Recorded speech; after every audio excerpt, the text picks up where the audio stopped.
Hello, everyone, and welcome to ALD No Limits. I'm Christie. And I'm Ken. Our guests today are Ricky and his mom, Bonnie. Welcome. Thank you, guys. And we're so excited to acknowledge that this is the first mother-son duo on the podcast. So we're very excited to have them here to share their story.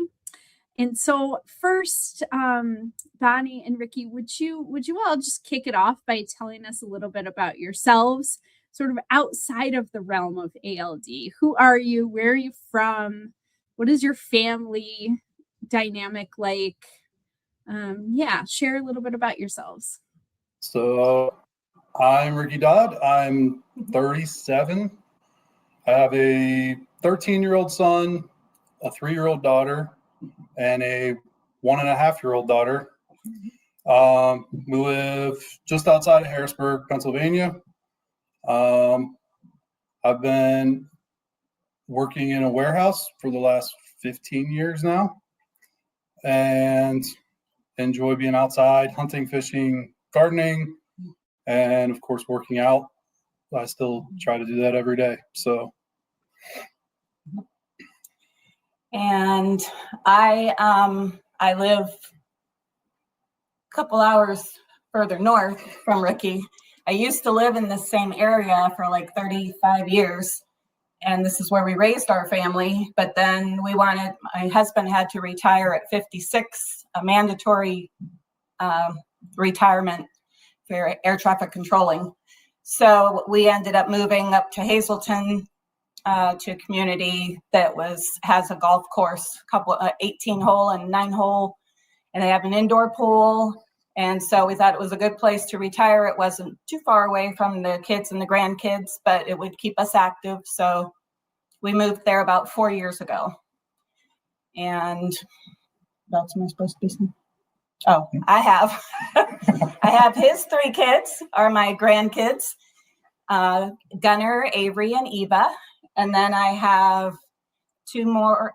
I have Graham and Eden. And then we have another one who's coming any day now. She's due on the 19th, but another granddaughter.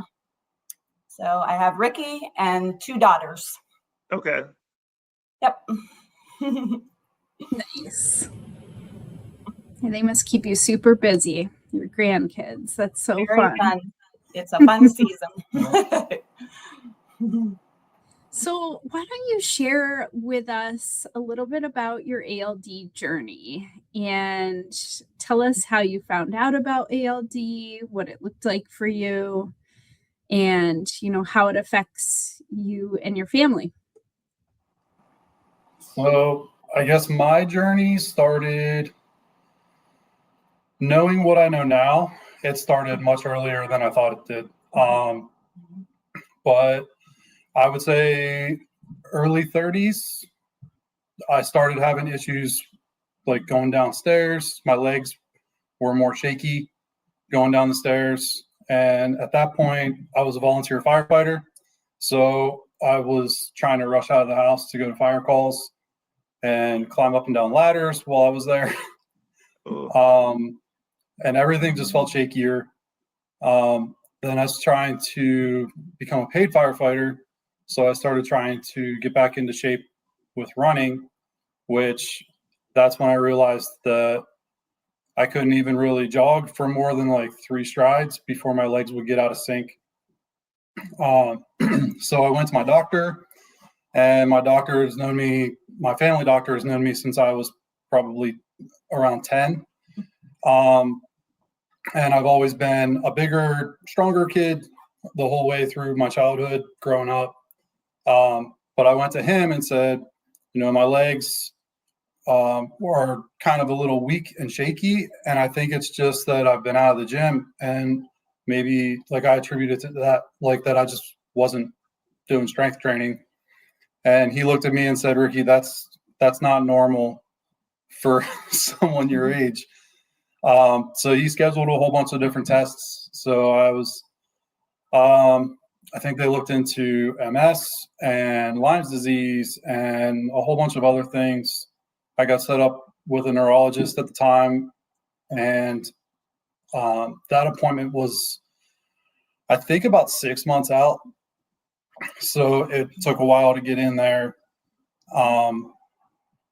So I kind of went through all the tests, went through some different nerve tests, stimulation tests, which I never really found out what they found, but it wasn't normal, I'm guessing. So then February of 2023, my daughter Avery was born, who just turned 3. So we were kind of going through my leg issues. She was born. We went through everything at the hospital. We got home, got a call from the hospital that they found a abnormal result on one of her tests. And they told us it was something else, like some protein synthesizing thing that she wasn't able to process the proteins. So that was obviously a scare for me and my wife. And then we found out later that it was X-linked ALD and the defect in the X chromosome. And so that was kind of, we weren't sure whether to be scared because we didn't really know anything about it. So we met with a genetic counselor and they went over symptoms. And my wife was sitting in that appointment and was like, my mother-in-law and my husband have all of these. So that opened up the door for us to get tested. And then our tests came back as well to have the defect. So then I was able to get linked up with, I went to my neurology appointment that I had already had scheduled and kind of threw the doctor for a loop when I went in and told him, hey, this is what I have. And he's like, pulls out his book and starts Googling it in the office because he didn't know what it was.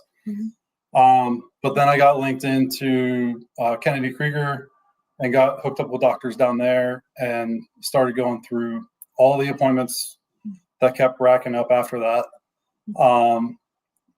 But yeah, that's pretty much how I found out that I had ALD or AMN. But through my tests is once I tested positive for the defect, I was able to then pass that along to my mom and she got tested as well. So do you want to go through yours and then I'll tell more about mine? So once Ricky said that they had described the symptoms so that what Avery would have when she got older, it all just fell into place because I had been seeing doctors for like 10 years prior to this because of my leg issues. It started kind of with, I was starting to trip a lot. I've never been a graceful person. I've fallen a lot, but I was starting to trip a lot more and my legs were hurting and my feet were burning. And so I was seeing different doctors throughout the 10 years. I would see one here, then they do some tests. And the thing was, all of the tests would come back normal. And then, but I could tell that things were progressing, things were getting worse with my legs. And so I'd get worried and frustrated. So I'd end up scheduling another appointment so I saw different neurologists, and I saw the one neurologist I saw here in Harrisburg did all kinds of blood work. She did she did MRIs, she did the EMG for the muscles, which at that one, everything came back negative for anything. And so she kept telling me, your tests are normal, your tests are normal. And I was telling her, this is not normal. This is not normal at all, and it's getting worse. And she said, I know your assessment is not normal, but the tests keep coming back normal, and I don't know what else to look for. She, like Ricky said, was looking for MS, and it wasn't falling into that. So he also checked for Lyme's disease, same thing apparently. So anyway, at that point, the EMG that they did was negative. It was fine.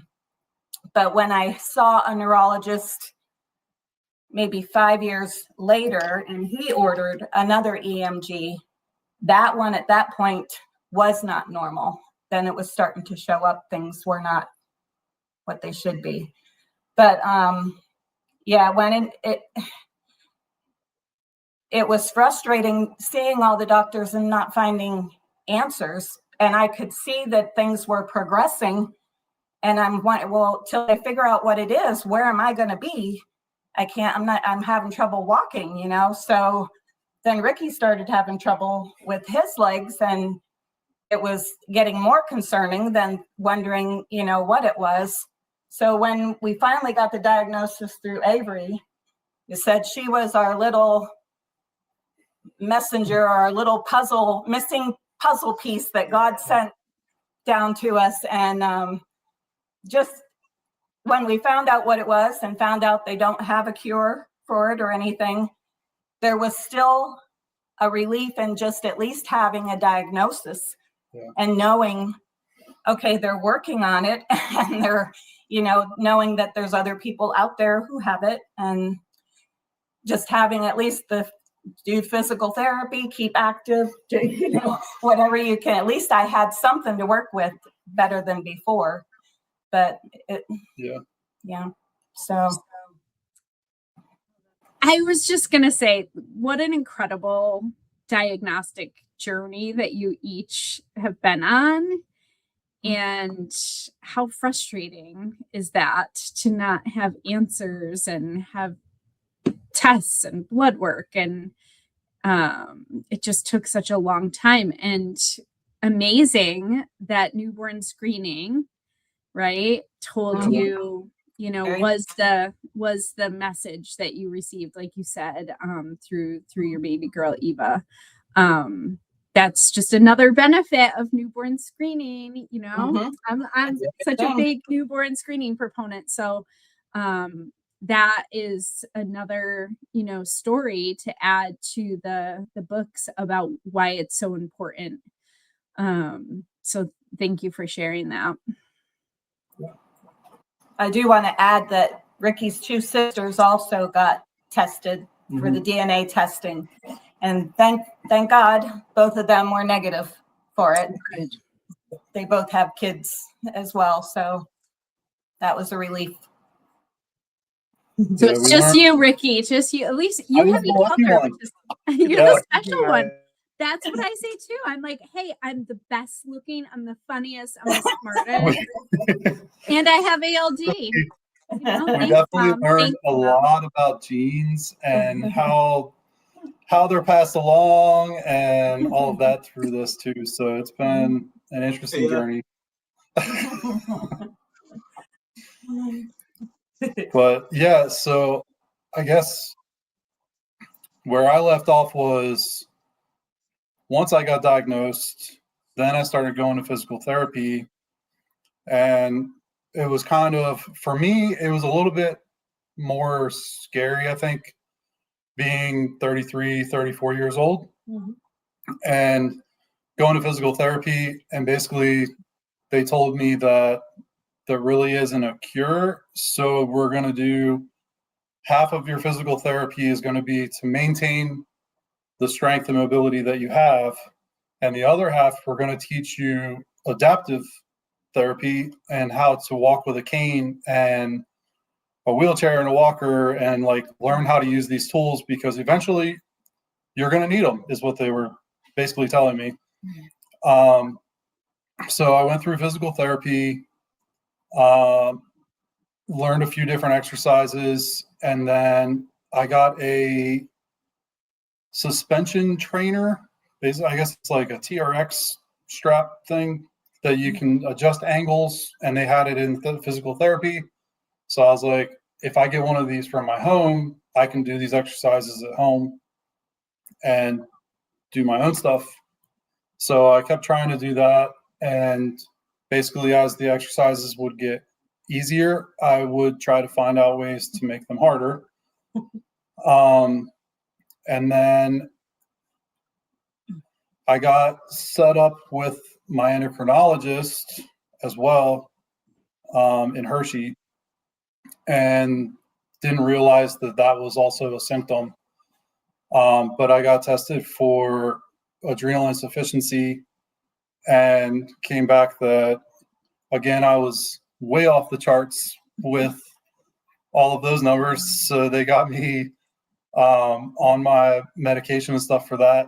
And that was a huge change, was having my hydrocortisone and stuff and having those levels brought back to normal.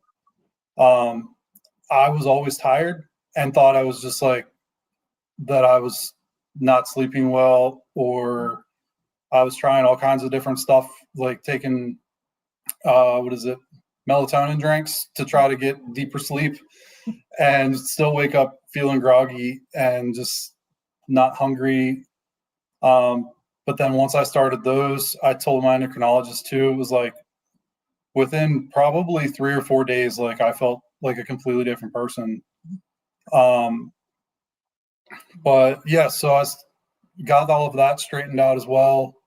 And then about the time I finished physical therapy, I was using a cane pretty much daily with work and trying to get around as best I could.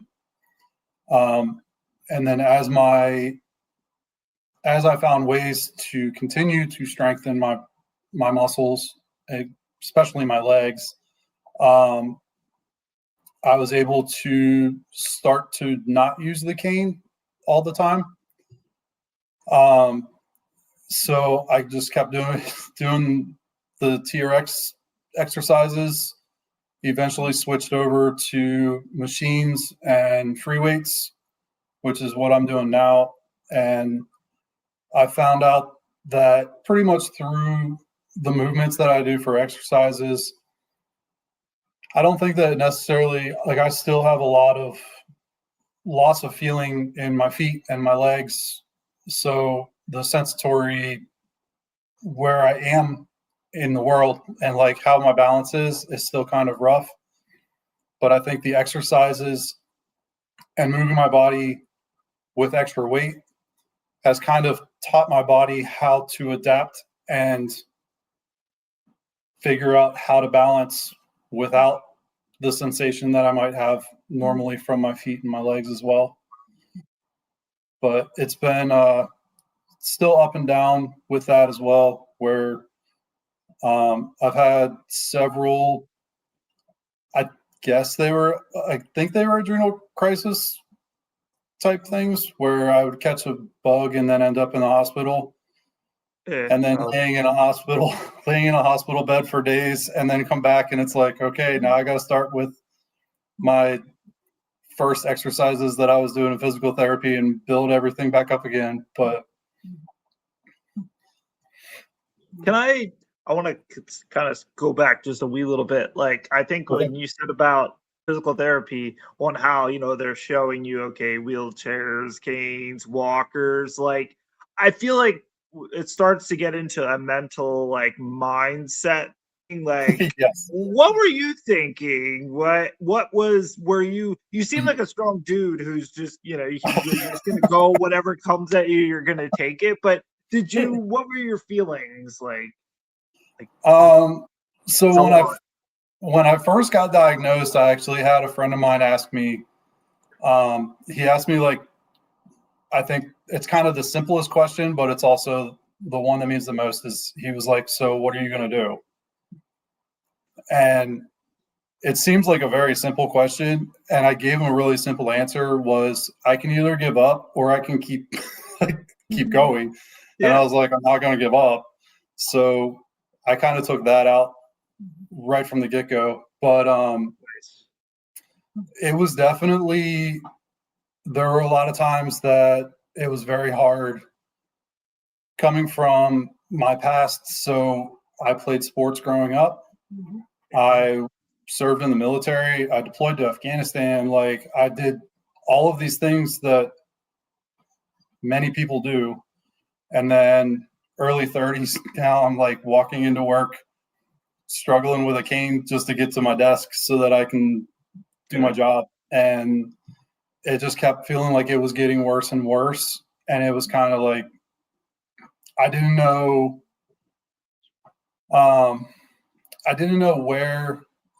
where it was going to end, or I didn't really think it was going to get any better. That was kind of out of my mind right away. Yeah. But like, we lived at a house where there was a step to get to the front door, and we had a deck on the back of the house. And there were times that my wife would catch me sitting out on the back deck, and she's like, come out and ask me what I'm doing.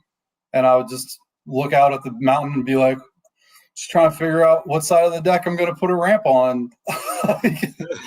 Trying to think ahead of if it gets worse, when it gets worse, and trying to be as proactive as possible. But I think the biggest struggle for me was, which we talked some, was being a dad for young kids, and especially the house that we were at the time. There were times where my daughter would get close to some stairs or close to something that was dangerous. And at that time, I still can't run. But like, I wouldn't have been able to get up and go protect her like I wanted to as a dad. Yeah. So I think a lot of that it took a lot for me to kind of understand that I can't move quite as fast. It also made me adapt to where I would kind of be a little bit more paranoid and like place myself somewhere close so that I didn't have to run across the deck. But I think it was definitely a struggle. There were definitely times that I was in, I don't know that I felt helpless, but there was definitely a loss of hope as far as the physical side of it, of being able to do things that I used to like to do, like going fishing and wading in water and hunting and hiking through all the mountains and carrying tons of weight, and really can't do that quite as well as I used to. Yeah. But yeah, it was definitely a struggle. I'd say the first year was probably like my hardest hitting moment. But it sounds like, as far as acceptance, the initial acceptance, like sounds like you handled it fairly well, and you took it as it came, and you've accepted it and kept going. The biggest thing I think that helped me through that first year was definitely my faith. And like, I told our pastor at our church that I was like, I know I could wake up tomorrow and take the same DNA test and not show anything. But if that didn't happen, like, there's a different plan, and like that, this is going to be used for something, whether it's to help other people that are going through this, or maybe not AMN, but maybe another disability, anything that's potentially putting, this is no limits, but potentially putting limits on their lifestyle, or like things that they don't feel that they can do. So that's what I've been trying to do, is just inspire other people. Nice. Amazing. And, just by being here, you're inspiring other people. And thanks so much for your service. You mentioned you were in the military. Thank you for serving this country. Mm-hmm. So, Bonnie, tell us a little bit more about you, your symptoms, and also, when you found out, how did you feel? I know moms take it a little bit differently, but we'd love to hear from you. Yeah. Like I said before, after going for 10 years and not everybody's telling me my tests are all normal, but I was not feeling normal, that was very frustrating. And also, not just for me, but for my husband, for Ricky's dad. because he's seeing me like not being able to do, we've just retired and we're in the process of, we had plans, we were going to travel, and then COVID hit, that messed that up first. But then it was like after COVID, then I was starting to get really, it seemed like around the age of 50 was when it really started, the symptoms started to progress, and I was seeing a lot more difference. And so then I guess it was, well, would have probably been around 59, 60 that we had retired and had moved. And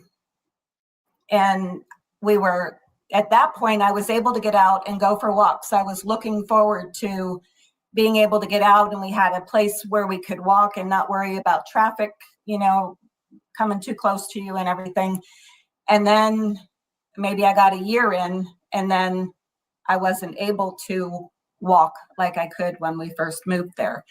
I can't, when we first moved there, I could walk a couple miles and then my legs would feel really tired, but I could do that. Now I can't, probably can't even do a mile without having to sit down and take a break because my legs just feel like they're worn out.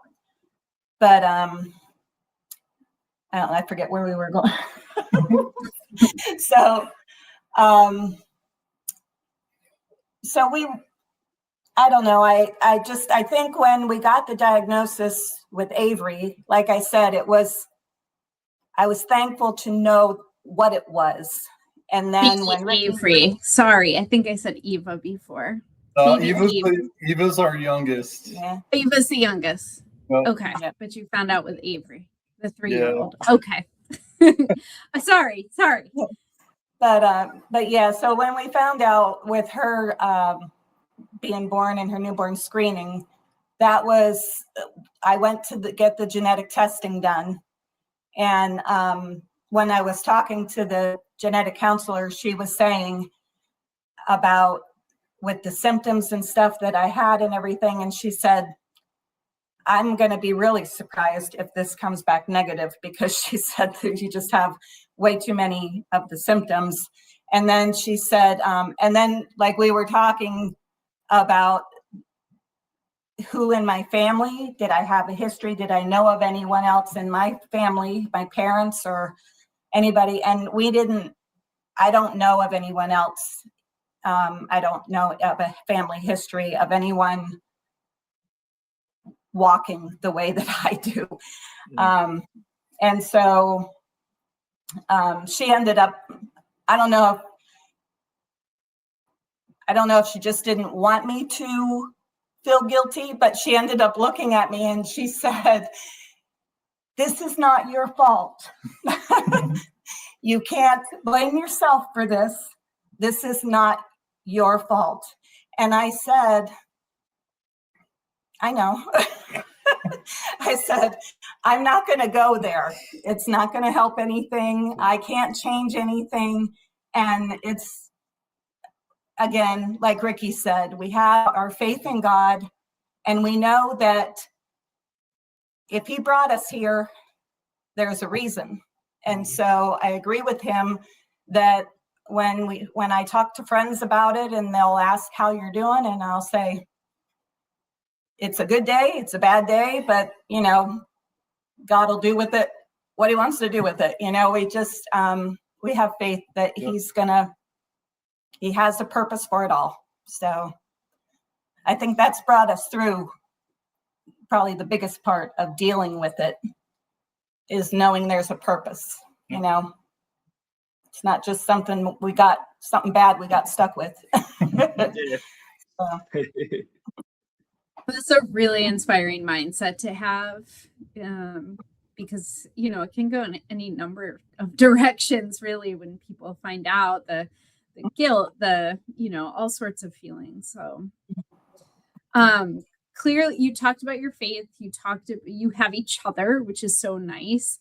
But like, who else is sort of part of your team, your support team? Who else do you go to when you're having a bad day, or maybe when you have a win and want to celebrate? I think for me, most of the people that I work with, it was kind of hard I couldn't really hide what was going on. So a lot of the guys that I work with, right now I'm at a different location than I was when I got diagnosed. But the big thing that I remember through, I think it's probably the second year after my diagnosis, was people saw me struggling with a cane, and then they eventually saw me kind of moving a little bit better. Then they saw the cane go away, and everyone that I worked with celebrated that with me. But even now, I have one of the guys I've worked with for a while. He can kind of notice the days that I'm doing well and the days that I'm not doing so well. And when he sees that I'm walking differently, like, he might not ask me to go walk a trailer yard or do something too crazy. He's kind of sees it and tells one of the other guys, like, hey, can you go do this with me, because Ricky's having a not so good day with his legs today. And so, I mean, they've been supportive at work. Church has been another one where I've recently shared my story with a group at church, and one of the guys in the group, he said that no one's really told me, but they said that they noticed after my diagnosis, they could see me walk in from the back, and they were like, oh, there's Ricky, like, it looks like he's doing better or he's doing worse. And he's like, the last year we've seen how much better you seem to be doing. And he was really happy to hear kind of the back. I don't think everyone in the group knew the story behind why I was walking with a cane and why I was having trouble walking, or not carrying my girls for a little while. But yeah, so I think pretty much most aspects of my life, I've got people that I'm not shy about sharing my diagnosis or my story. So pretty much everybody that I interact with knows what's going on. And so pretty much every side of my life, I pretty much have people in my corner either supporting me or asking how I'm doing and very interested in how things are going.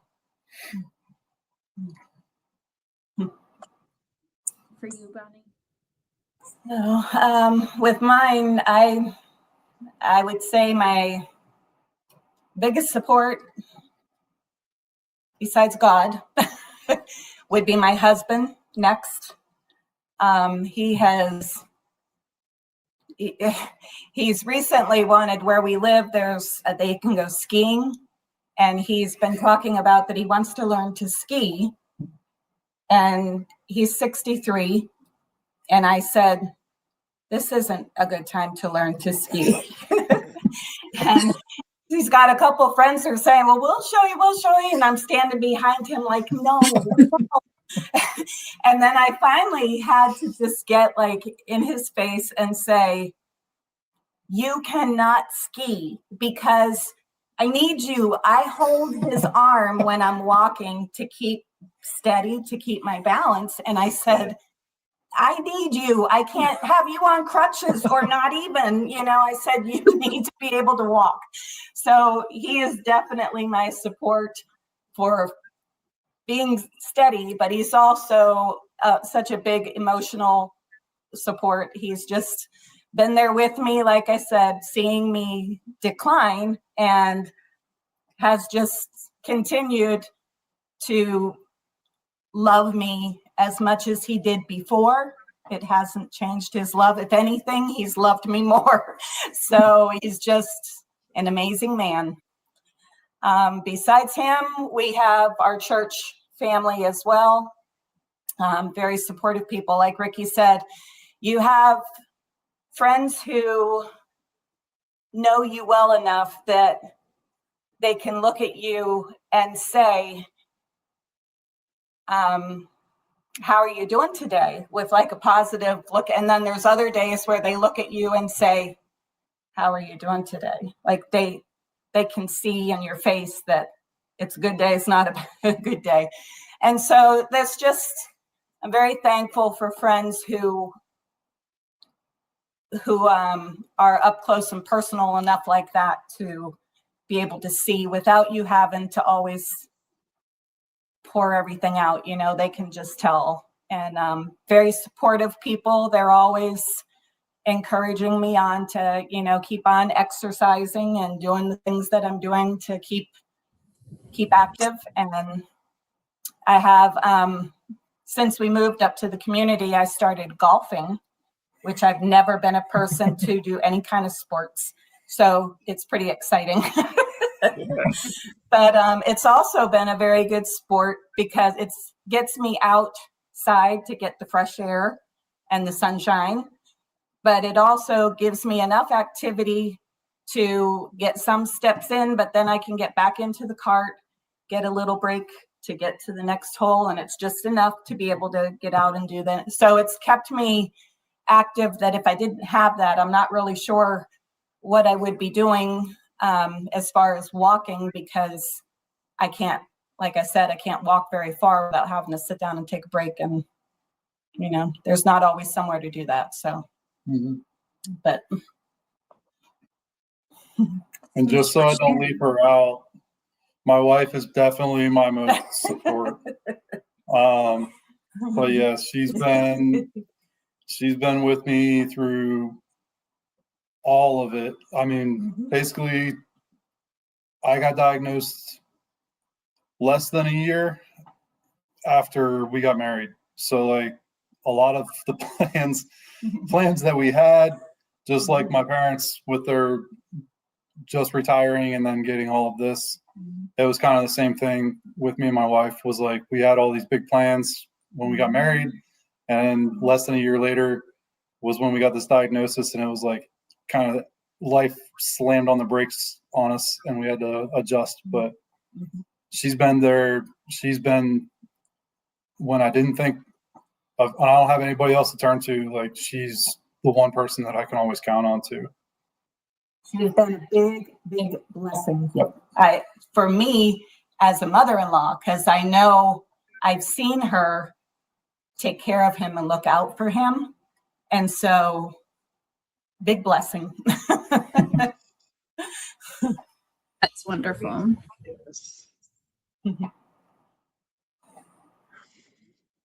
So just curious, where are things now? So Ricky, you're no longer using a cane, is that right? No, yeah, I haven't actually. I still have my cane. I have it packed up in, it's like just a collapsible type cane, and it's been in the travel bag and in my nightstand for the last 2 years. Lately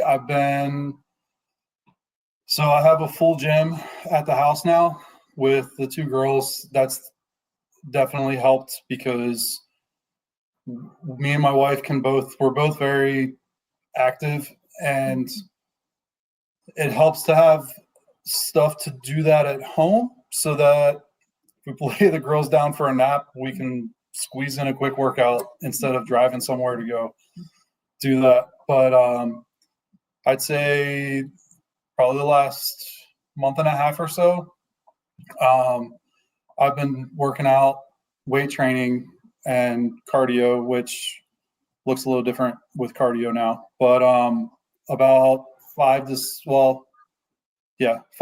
days a week in the morning. Cardio, so I used to try treadmills and stair steppers and used to run.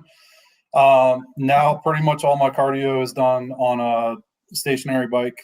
It's still the lower impact, but it gets the heart pumping enough. And I haven't gone, I think you have what's it called? Recumbent bike? Recumbent. Which, so you sit down like in an actual chair. And then mine is still it's like a regular stationary bike where you're sitting on like a bike seat. But yeah, I mean, it's been I've seen a lot of growth since my diagnosis. We were kind of talking right before this.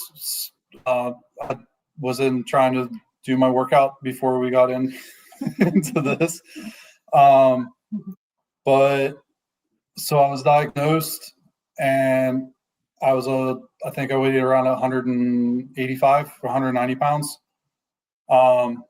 Now 3 years later, I'm right around 210, and it's all been good weight. Like, it's not from anything else. Like, I'm still.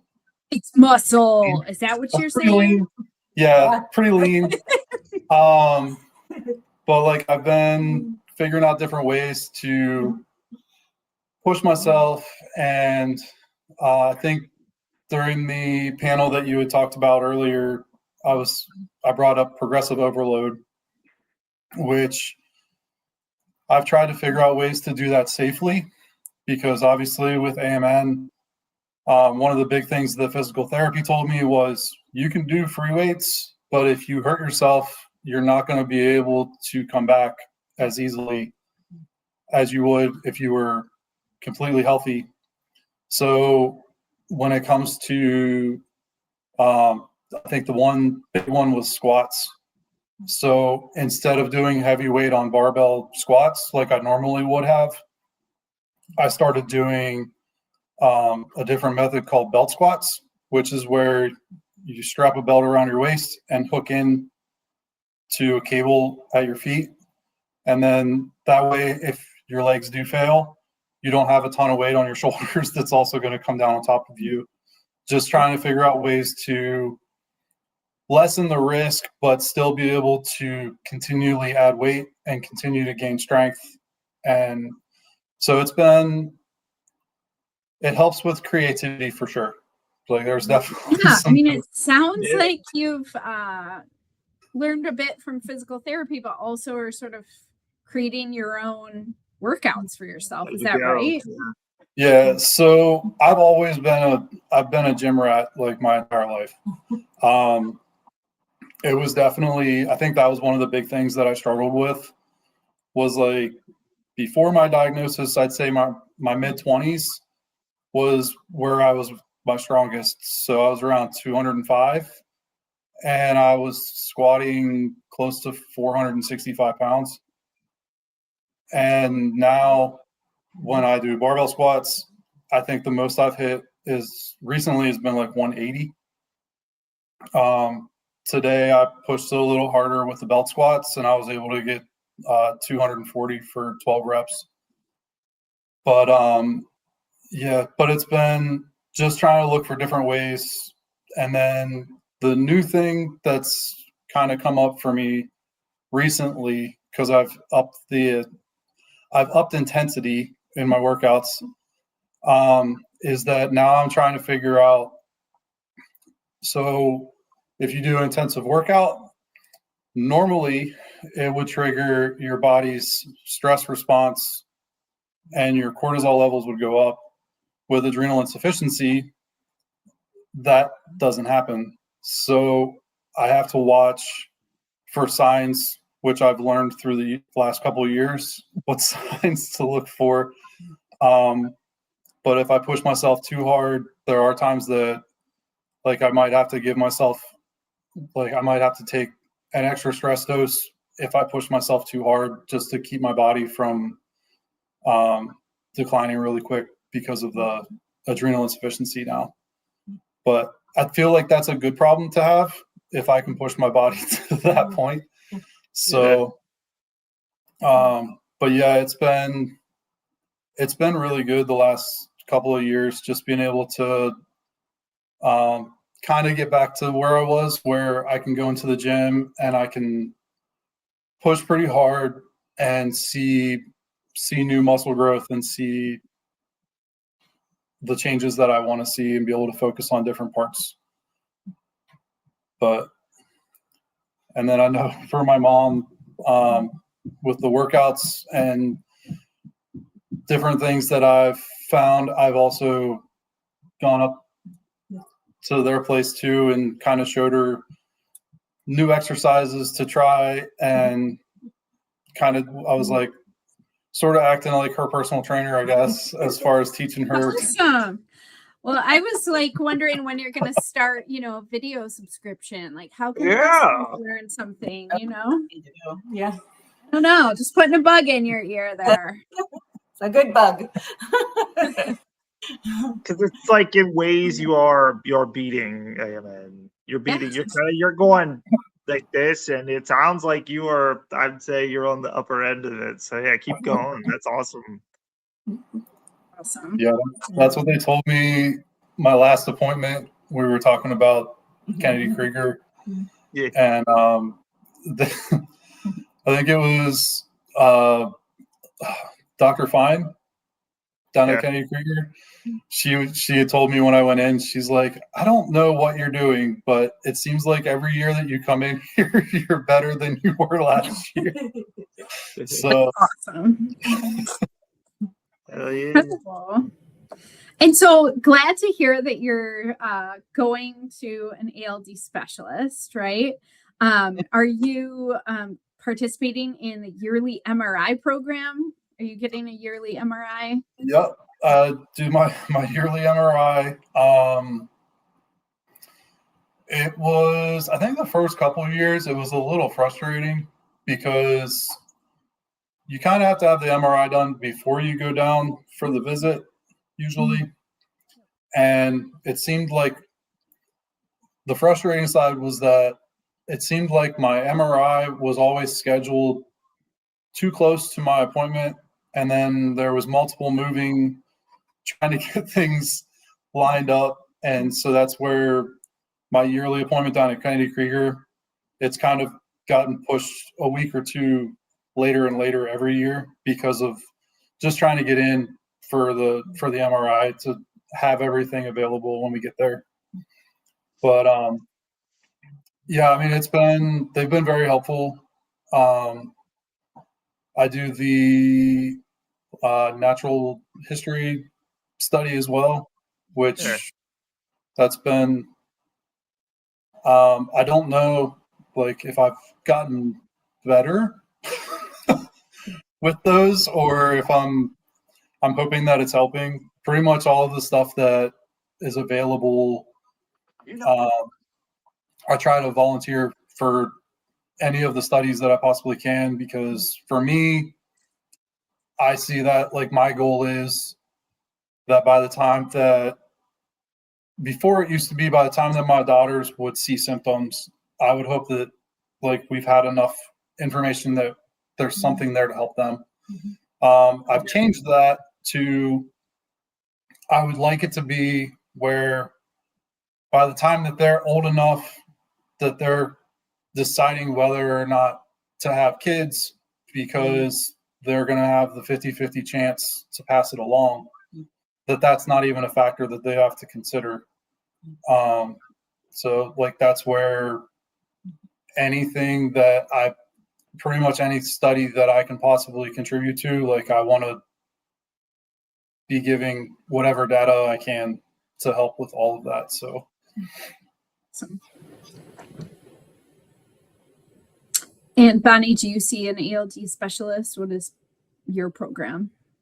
No, I don't have any doctors who are familiar with it. I have a family doctor, and he's been very supportive. He's been very honest about that he doesn't really know much about it, and that he's open to anything, that if I know of anything, any test or any treatments or anything that he could order for me, just tell him and he'll, get me set up.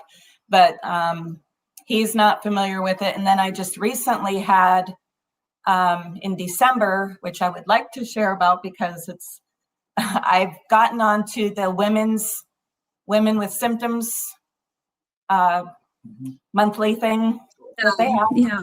And I think it was back in October or November, that I was on, I think it was probably October, and I was asking if anybody with the bladder issues and stuff that you have, the bowel and bladder issues, has anybody ever had the nerve stimulator for the bladder implanted, and how effective is it with ALD? And everybody just kind of looked on the screen at me like deer in headlights.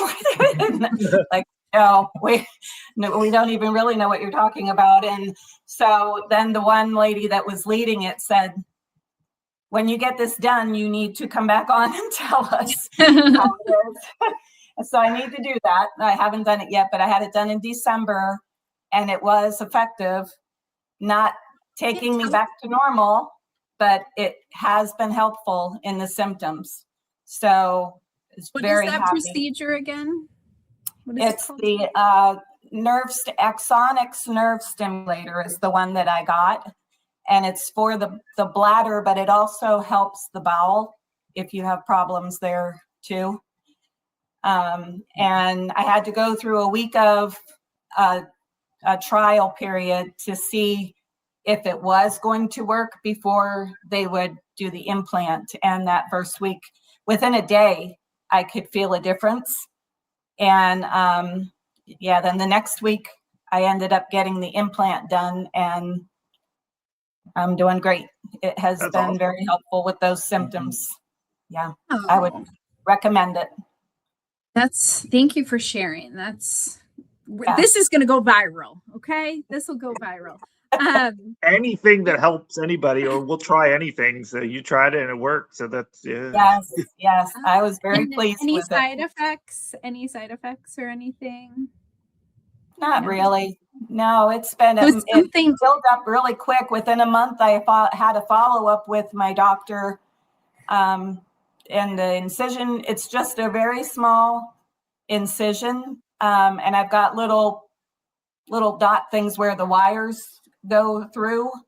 But everything was healed up within a month when I went back. And then my husband said when we were getting ready to leave, does she need to come back to see you, and he said, not unless she has a problem. So I don't even have to have doctor visits anymore. But again, he was the same way.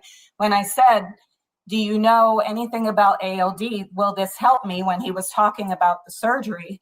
And he again looked at me like, no, I don't know what you're talking about. So that's been the thing for me is there's a lot of doctors who are clueless to, when I went to, like Ricky said, when I went to the second neurologist that they sent me to after I got the diagnosis, and she said, go see a neurologist just to see if he can help you with the symptoms. And from the time I walked in, or he walked in to see me, introduced himself and said, do you know why you're here to see me today? And I said, yes. And I'm thinking to myself, do you know why I'm here to see you? And the whole time when he was I know he was thinking ALD, and he sat at the computer and he was reading stuff to me about what ALD was. And by that time, Ricky and I had already read all of this stuff. So he would start reading something and I'd say, yeah, my son and I read that. And I would finish saying what he was going to read, and he'd look and say, oh, you and your son have done your research, haven't you? So just there isn't much knowledge by other doctors out there about ALD. You knew more than them, right? Yeah. Yep, lots of research. Well, we're gonna end with our $1 million question, which Ken is going to present to you. You both can answer it. You choose who you want to go first. If you could live one day without ALD, what would you do? So we were talking about this earlier, and I feel like the main go-to question is to run. For me, I'll put a little twist on it. So my 3-year-old has found out that I cannot chase her. So part one of it would be to be able to chase her through the yard. and actually catch her and really surprise her. And then I guess the part 2 of it would be, as far as my workouts and lifting, to be able to really push myself without knowing, like with no doubt that my legs were going to perform and not fail me. With one of the 2 guys that have helped me, like there's the 2 YouTube guys that I watch that have helped me with finding alternative exercises and how to still push myself with less injury. But like being able to have a day to work out with one of those guys would be really, really cool. Awesome. And I told Ricky, this is my problem. I didn't think I could say this without crying, so here it is. Okay, you can cry. I used to enjoy getting out and walking, and I enjoyed hiking in the woods, and just love being in God's creation and nature and just taking it all in. And the thing that would make that even more perfect was if I was out there doing this great hike with my family with me and just having a day out in nature, hiking with my family, and take a picnic, lunch, and dinner if I get the whole day. You get the whole day. The whole day. We get the whole day. So. That would be it. That's great. It's been so wonderful talking to both of you and hearing more about your ALD story. Thank you for having us. Yes, thank you for letting me join in. Yes. You're so inspiring, both of you. I need to get up and start moving and working out for sure. And yeah, to our listeners and our subscribers, I'm sure you're feeling inspired too. So like and subscribe if you haven't already. And we hope that this will be just one of several of our Rare Disease Month podcasts. So ALD No Limits is up and running, and we have so many wonderful guests. Thanks for being with us today. Thanks, everybody.